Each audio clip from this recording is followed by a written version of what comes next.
Afinal de contas, o Ministério da Educação acertou em confirmar o Enem para o fim deste ano, mesmo com todas essas deficiências das aulas suspensas, né?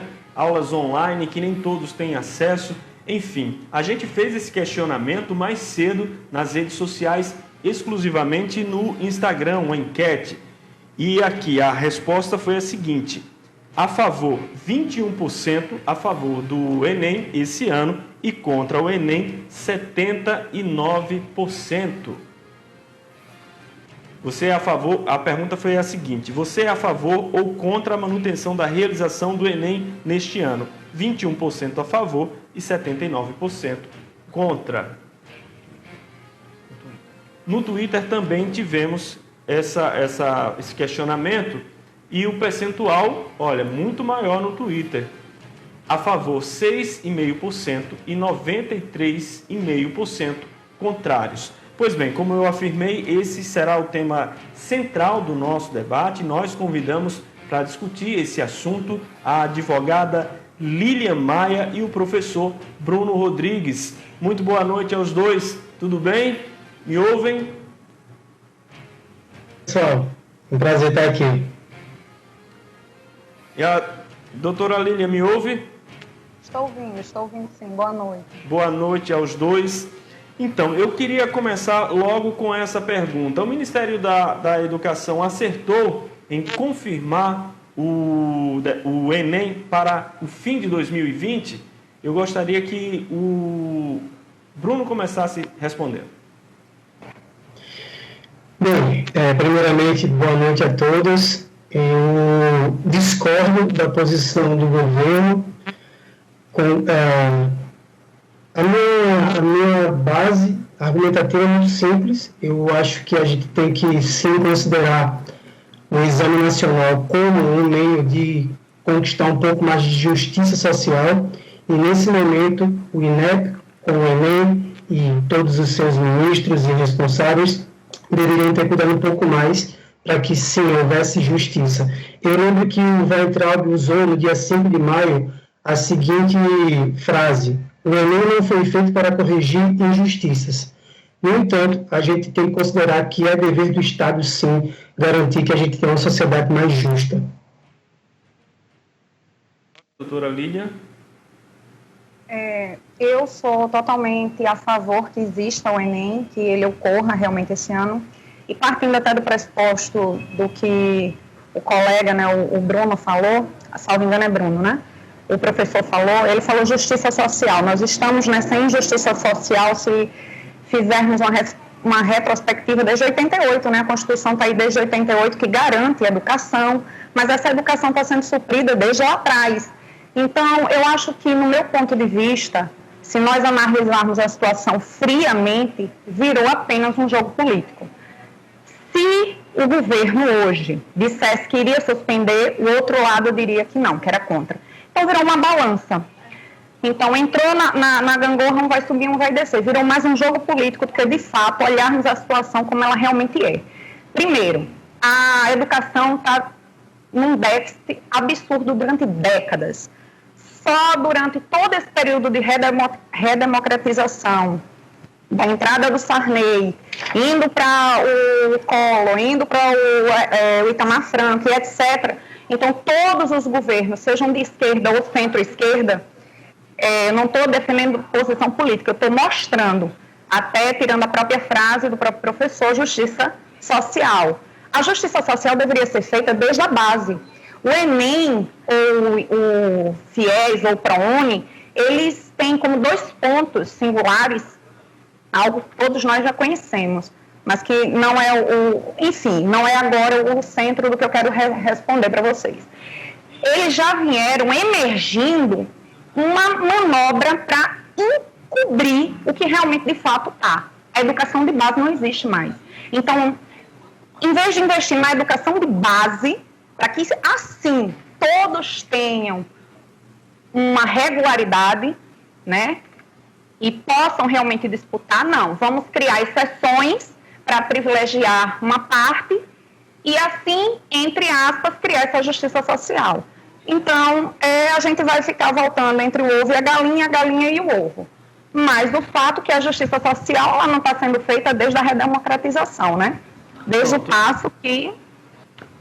E eu sim sou a favor que o exame tenha esse ano, até porque não acredito que a pandemia chegue até lá, por mais que prorrogue-se ou procrastine decretos e o dinheiro entre sem licitar, não acredito que chegue ao nível de chegar a novembro, só se estivermos diante de um hecatombe, vamos dizer assim, que eu acho que não é o caso. Pronto, mas aí eu queria primeiro ir por partes, né, em relação ao momento vivido, porque o que há de questionamento da sua posição contrária, doutora Lilian, é em relação ao prejuízo, principalmente dos alunos de escola pública, que a gente já sabe que existe uma diferença muito grande, né, um abismo enorme entre as escolas públicas das escolas da rede privada. E alguns pontos a se considerar aqui. Primeiro deles é o acesso à internet. Vocês acreditam que o acesso à internet dos estudantes das escolas públicas é o mesmo dos estudantes das escolas privadas? Bruno, por favor. Bom, eu acho esse ponto muito importante porque eu não vejo o acesso tão igualitário. Cerca de 70% da população tem acesso à internet, e lembrem que quando eu falo acesso à internet, não necessariamente ela tem acesso à internet no celular ou em casa, ela tem locais de apoio com a internet, seja na escola, seja numa praça, etc. Então, não necessariamente ela tem a internet no dispositivo móvel ou dentro de casa. E, como a Lilian comentou, a questão do problema histórico da educação. Você tem um problema histórico da educação que junta um problema de informação, nessa sociedade de informação que a gente vive, em que a gente necessita da internet. Eu tenho realmente uma população que está desprestigiada e, por que não dizer, marginalizada. Então, vejo até dentro do argumento da Lilian uma oportunidade para a gente validar um argumento que é contra a postura do governo, já que, historicamente, nós estamos defasados na educação e, atualmente, nós estamos com esse índice desfavorável para boa parte da população. Essa é a minha visão, esse é o meu ponto de vista. Eu não acho que a internet seja para todos ainda. Lilian? Olha, o ProUni, o fato de não ter o Enem vai prejudicar o ProUni e vai prejudicar o FIES. O que significa? O ProUni ele surgiu e o FIES surgiram com 2 pontos comuns, que é tanto a baixa renda como o nível escolar, enfim, as escolas públicas e etc. Então, já serviu para entrar nessa gangorra. Agora, olha só, a respeito da internet, eu até estava dando uma olhada e passando para você dados que eu extraí do IBGE, de 2018. 79,9% tem acesso à internet. Agora, uma coisa que me chamou muita atenção, e eu tiro isso por observar, eu tenho uma adolescente em casa. A minha filha, ela não usa computador, ela só usa o celular dela. E a maioria das pessoas entram nessa mesma linha, pouquíssimo utilizam o computador. Mas bora lá. No ano de 2018, segundo a Veja, 204 milhões de smartphones. Isso corresponde a 67% da população mundial. Isso, dados da Veja. 79,9% com acesso à internet. A questão é o seguinte, nós estamos numa situação que, por procrastinar esse exame, quando muita coisa está tendo acesso à internet, não adianta a gente falar que não, porque tem sim acesso à internet e todos nós sabemos que tem. Né? Seja, a gente conhece alguém, todos nós conhecemos pessoas de origem humilde, não no sentido de se apresentar. Infelizmente, a palavra humildade está ligada com... Muita gente associa humildade com dinheiro. Então, existem pessoas, vou ratificar, corrigir a minha retificar. Muitas pessoas utilizam... A gente conhece muitas pessoas com baixo custo, que não tem, mas tem acesso. A minha diarista tem Netflix, e ela vem uma vez por semana, ela tem internet. Eu conheço várias pessoas que têm uma origem que tem pouco dinheiro, sim, tem acesso à internet. Então, a gente prejudicar, isso vai significar o seguinte: não tendo o Enem em novembro, não venha com a desculpa da pandemia, porque se ela realmente existir daqui para lá, realmente, aí, como diria o pessoal da antiguidade, é uma hecatombe, né? Mas bora lá. Se realmente ela existir, se realmente em novembro não tivermos como efetuar, o que é que vai acontecer? Vai ser um ano perdido. Será se milhões de estudantes, milhões de alunos que estão estudando,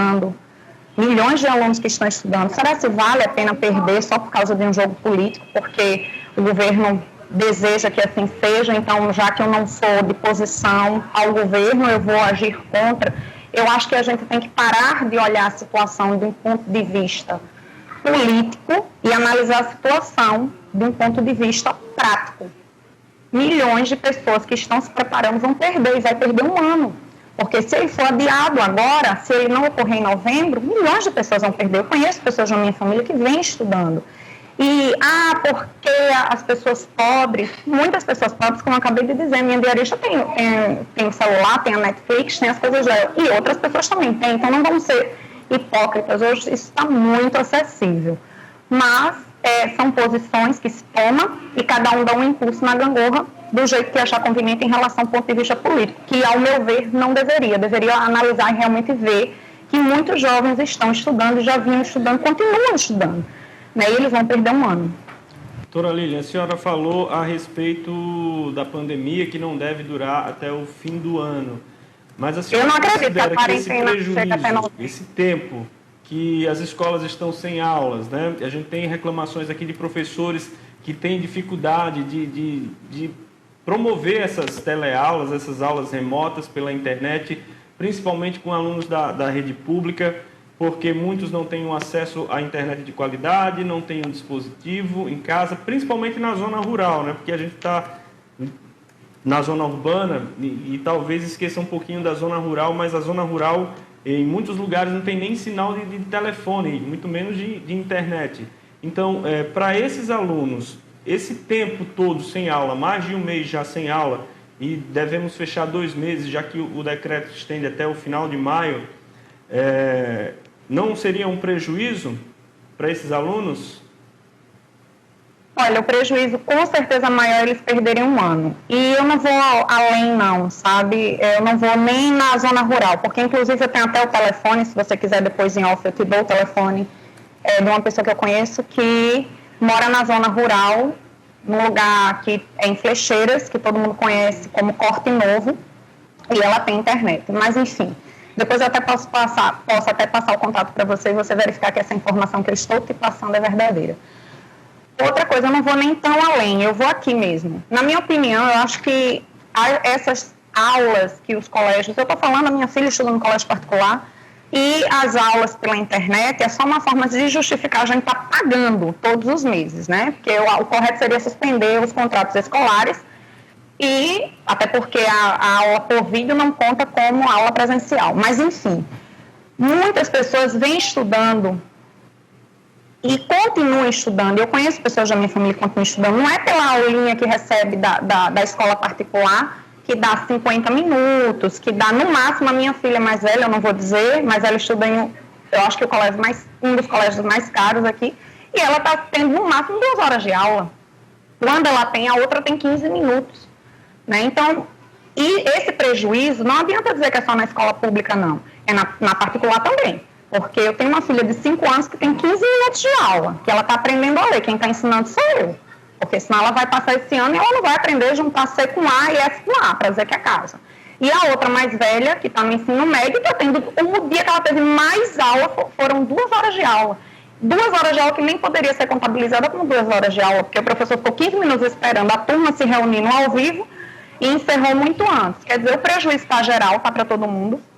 A pandemia existe, mas enquanto houver a possibilidade de procrastinarmos decretos, e esses decretos emergir de uma calamidade pública e dela ocorrer que eu não preciso licitar, vamos estender, né? O pico de março passou para abril, passou para maio. Com o devido perdão da palavra, eu acho que o pico deve ser no feminino, né? Em todos nós que estamos até sendo prejudicados. Mas o fato é que todo mundo está sendo prejudicado nessa situação. Agora, perder um ano onde muitas pessoas se prepararam e ainda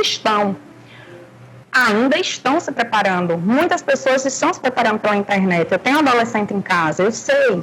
E as aulas que ela está tendo do colégio particular não estão... É algo maquiado para justificar o que a gente está pagando. É só uma maquiagem. Mas eu continuo na postura que eu acho sim que deveria ser feito. O prejuízo está para todos, entendeu? E eu acho assim que o prejuízo maior para todos esses alunos, seja de rede pública ou rede particular, que praticamente perderam um ano, quando voltar vai ter a restituição das aulas, eu não sei como, o professor pode até explicar melhor, porque eu acredito que não pode repor essas aulas em domingo e nem à noite, né? Então, de fato, tá todo mundo machucado, como se fosse uma guerra. Certo. E agora perder um ano, deixar de não fazer um Enem, não.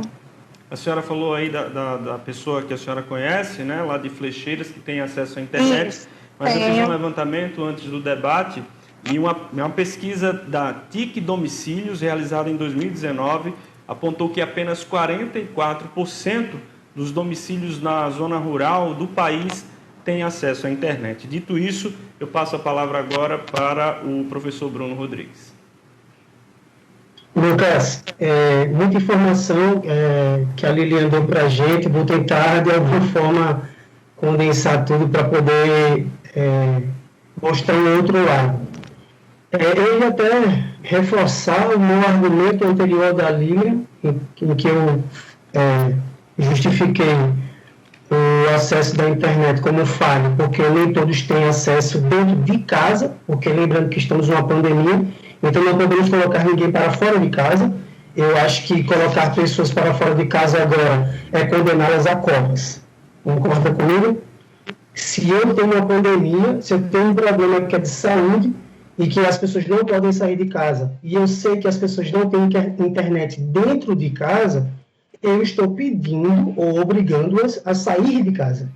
E sair de casa, necessariamente, nesse momento, hoje, se você não quiser ir para os próximos meses, hoje, é condená-las à morte. Porque eu não sei quem está contaminado, quem não está, pessoas assintomáticas. Então, esse problema da internet, eu acho que ficou muito claro que, apesar de sim termos como eu posso dizer, uma facilitação maior agora para comprar aparelhos, né, para comprar celulares, smartphones e para conseguir pagar a internet, apesar disso, ainda há pessoas que vivem em um nível abaixo da pobreza e que realmente não têm acesso. Quanto à pandemia, ao problema de saúde, eu até exploro um pouco, Lucas e Lilian, a questão da saúde mental. Porque por mais que você tenha condições físicas, financeiras, para ter um acesso à internet e não precisar sair de casa, como eu acabei de mencionar, a saúde mental tem sido comentada por vários especialistas, psiquiatras, psicólogos, etc., como um grande problema. Eu pude perceber, dentre o meu alunado e alunado de outros professores, que foi realmente problemática essa transição foi muito repentina, foi uma ruptura muito grave, né? A gente estava na rua na segunda-feira à noite e, de repente, na terça-feira de manhã, nós não podíamos mais sair de casa. Então, eu acredito que esse problema também do confinamento, de não saber como lidar com a informação da quarentena. A linha está mostrando que o áudio pode ter sido cortado. Lucas, pode me falar se houve algum problema? Vindo bem aqui. Beleza. Pronto, então, Lucas, eu passo do acesso da internet para a questão da saúde mental, que eu acho que é muito importante, porque realmente mexeu muito com a gente, essa mudança muito brusca de jeito de viver, né? Como é que eu vou lidar com isso? Como é que eu vou lidar com a nova rotina? Inclusive, os especialistas chamam de um novo normal. O que é o novo normal? E se eu não me acostumar ao novo normal? E se eu não conseguir regularizar meu sono? A gente sabe que sem o meu sono regularizado, não tem como eu trabalhar, não tem como eu estudar bem, por mais que você tenha dinheiro, por mais que você tenha acesso à internet, por mais que você tenha uma educação de qualidade, professores de altíssimo gabarito. Então, eu acho que a quarentena mostrou para a gente que estamos todos iguais, na verdade. Tá certo, Bruno. Porque... Oi, pois não? A gente já está se aproximando do tempo final do debate. Eu vou agora abrir 1 minuto para considerações finais para um e para outro. Primeiro, por favor, a doutora Lilian, a senhora tem 1 minuto a partir de agora, eu vou controlar esse tempo aqui no estúdio. Ok. Temos mais ou menos 6 meses. Dito se o governador suspendeu o decreto dia 30, vamos supor, de maio. Nós temos junho, julho, agosto, setembro, outubro e novembro. Então, é o tempo suficiente e é necessário, sim, que esse exame ocorra para que as pessoas não percam mais tempo. Como o professor Bruno falou, realmente a nossa vida ficou toda mexida, toda abalada. Então, quanto mais pudermos caminhar, andarmos de uma naturalidade, normalidade, será melhor. Realmente, a pandemia vai, creio, acabar logo. E em novembro não temos mais pandemia, né? Senão estaríamos no fim dos tempos. E vai ter alguns meses, sim, para os alunos que já haviam se preparado, já vinham se preparando, continuar a preparação e não perder um ano, né? Porque isso interfere no ProUni, no FIES, não ter o Enem. Então, a minha posição é que tem, sim. Muito obrigada. E obrigada ao Bruno também.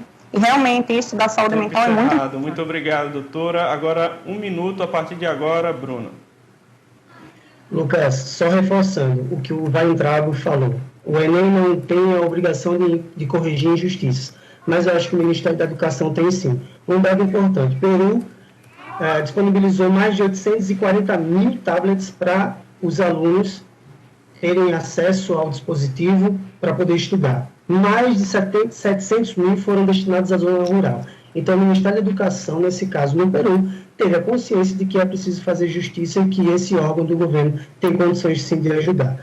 Vou dizer que eu não apoio essa permanência do Enem, mas sou contra o cancelamento. Acho que tem que adiar. O adiamento é razoável. Colocar para mais meses, dezembro, janeiro, não sei. Vale a pena pensar em algumas perspectivas, né? Outras estratégias, outras táticas. Muito obrigado, então, professor Bruno. Muito obrigado, doutora Lilian, pela participação aqui no Acta Debate. Já desejo Obrigado, Lucas. Uma boa noite e até a próxima.